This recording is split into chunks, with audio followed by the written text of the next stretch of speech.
NEET के exam के बाद क्या। So hello everyone, welcome back to my channel. तो मैं इस टॉपिक पर वीडियो बनाना चाहती थी नीट 2026 से पहले, बट मेरे खुद के एग्ज़ाम थे तो मैं बना नहीं पाई, और अब टाइम मिला है तो एग्ज़ाम कैंसिल हो चुके हैं और री एग्ज़ाम होने वाला है। ये सुन के मुझे अपना वक्त याद आता है 2024 का टाइम, जब मेरे मिक्स इमोशन थे, मेरे मार्क्स कम बन रहे थे, री एग्ज़ाम होने के चांसेस थे। मैं खुश भी थी और सैड भी थी, बट मैं सैड इसलिए थी कि लोग सिचुएशन को नहीं समझ रहे हैं। ना एनटीए समझ रहा है, ना सिस्टम समझ रहे हैं, ना पेरेंट्स समझ रहे हैं। नीट के एग्ज़ाम देने के बाद या किसी भी एग्ज़ाम देने के बाद हम उस एग्ज़ाम से खुद को फ्री कर चुके होते हैं। उस बैटल टाइप एनवायरनमेंट से हम खुद को फ्री कर चुके होते हैं। हमारा ब्रेन फील कर रहा होता है फ्री। हमारा ब्रेन उतना काम करना बंद कर चुका होता है। हमारा ब्रेन स्ट्रेस से बाहर आ चुका होता है। ब्रेन आराम फरमा रहा होता है। खैर, मैं फालतू बातें करती रहती हूँ, सो लेट इट बी। तो पॉइंट ये नहीं है कि ब्रेन क्या कर रहा होता है, पॉइंट ये है कि री एग्ज़ाम होगा तो मोस्ट ऑफ द टॉपर के रैंक डिक्रीज़ हो जाएंगे। क्योंकि जितनी मेहनत हमने 2 साल करी है, या कुछ लोगों ने 3 साल करी है, 4 साल करी है, उतनी मेहनत हम, ये पता नहीं नीट का री एग्ज़ाम कब होगा, 1 महीने में होगा या 2 महीने में होगा, पर हम उतनी मेहनत नहीं कर पाएंगे। क्योंकि इस 2 हफ्तों में, नीट के बाद 2 हफ्तों में हमारा ब्रेन रिलैक्स मोड पे जा चुका है। वो रिलैक्स कर रहा है। हम उसको स्ट्रेस देंगे, वो स्ट्रेस में गड़बड़ करेगा। खैर, ये सिस्टम तो नहीं समझने वाला है, बट आप समझो, अगर बाय एनी चांस आपका रैंक कमा या आपके मार्क्स इतने कमाए कि आप एमबीबीएस नहीं कर पा रहे, तो एक और ड्रॉप लेने का मत सोचना। एक ड्रॉप बिल्कुल भी मत लेना, क्योंकि अब मुझे सिस्टम पे भरोसा नहीं रहा। अगर आपको भरोसा है तो आप ले सकते हो ड्रॉप। उससे बेस्ट है कि आप किसी और फील्ड को चूज़ कर लेना, किसी और फील्ड में चले जाना और दूसरे फ्यूचर ऑप्शन ट्राई करना।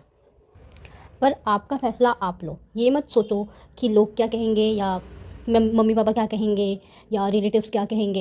ये सब चीज़ें सोचने वाली है, हम सोचते हैं और हम यही सोच के फंस जाते हैं। मैंने बीएचएमएस इसलिए ऑप्ट करा क्योंकि मैंने ये सोचा कि लोग क्या कहेंगे। 2 साल मैंने ड्रॉप लिया, और 2 साल ड्रॉप लेने के बाद भी अगर मैं किसी मेडिकल कॉलेज में नहीं होता, तो लोग ये तो नहीं समझते कि भाई इसने मेहनत करी थी और इसको रिज़ल्ट नहीं मिला। लोग ये बोलते कि भाई मेहनत ही नहीं करेगी तो कहाँ से कुछ होगा। हमारे एफ़र्ट्स कभी कोई नहीं देखता। हमारे एफ़र्ट्स हमें पता होते हैं कि हमने कितने एफ़र्ट्स डाले। सो बेसिकली बात यहाँ पे ये आती है कि आपका मेंटल हेल्थ क्या कहता है। अगर आपका दिल कह रहा है कि हाँ, मैं एक और ड्रॉप ले सकता हूँ, मैं इस सिस्टम पे ट्रस्ट कर सकता हूँ या कर सकती हूँ, और फिर आप ड्रॉप लो। अगर आपको 1% भी लग रहा है कि नेक्स्ट ईयर भी ऐसा ही कुछ हुआ तो मैं क्या करूँगा या क्या करूँगी, तो ड्रॉप मत दो। ठीक है, मैं यहाँ पे आपको करियर ऑप्शंस नहीं बताने के लिए वीडियो बनाया है, क्योंकि करियर ऑप्शंस बहुत सारे वीडियोस में आपको यूट्यूब पे अवेलेबल है, मिल जाएंगे कि आपने अगर ये फील्ड ड्रॉप करा तो आप किधर जा सकते हो, किस में कितनी अर्निंग है।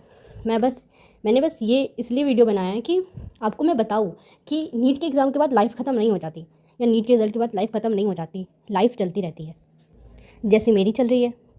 मुझे भी लग रहा था 2024 के रिज़ल्ट के बाद कि मैं क्या करूँगी, क्या नहीं करूँगी, कैसे होगा फिर, बट मेरे अंदर हिम्मत नहीं थी एक बार नीट देने की। तो मैंने अपने पेरेंट्स को बोल दिया, या तो आप मेरे को मतलब बीएचएमएस या किसी में भी एडमिशन करने दे दो, या फिर मैं कोई और ऑप्शन ट्राई करती हूँ। तो फिर मेरे पापा बीएचएमएस को थोड़ा वैल्यू करते हैं, तो उन्होंने बोला कि ठीक है, बीएचएमएस कर ले, हमको कोई प्रॉब्लम नहीं है। मैंने ले लिया।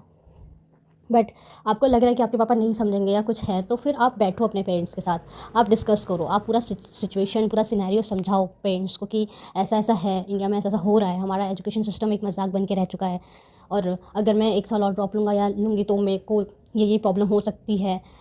क्योंकि मैं बताऊँ तो मुझे नीट की वजह से एंग्जाइटी इशूज़ बढ़ गए मेरे। मैं बिना मतलब एंशियस हो रही हूँ। अभी तक होता है मेरे साथ एंग्जाइटी इशू, अभी तक है। मैं उस फेज़ से निकल ही नहीं पाई। वो घबराहट, वो डर, एग्ज़ाम से पहले का जो डर। 10th से पहले, मैं 12th तक मैं इतना नहीं घबराती थी जितना मैंने ये 2 साल ड्रॉप लेके घबराना शुरू किया है। तो लाइफ बहुत बदल जाती है इन प्रिपरेशन टाइम में।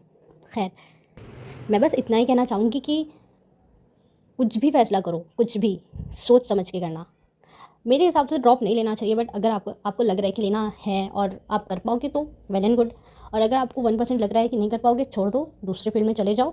और अगर आप चाह रहे हो कि आपको कोई आइडिया नहीं आ रहा कि क्या चूज़ करना चाहिए, कौन से फील्ड में जाना चाहिए, तो आप मुझे बताओ, आई विल हेल्प यू।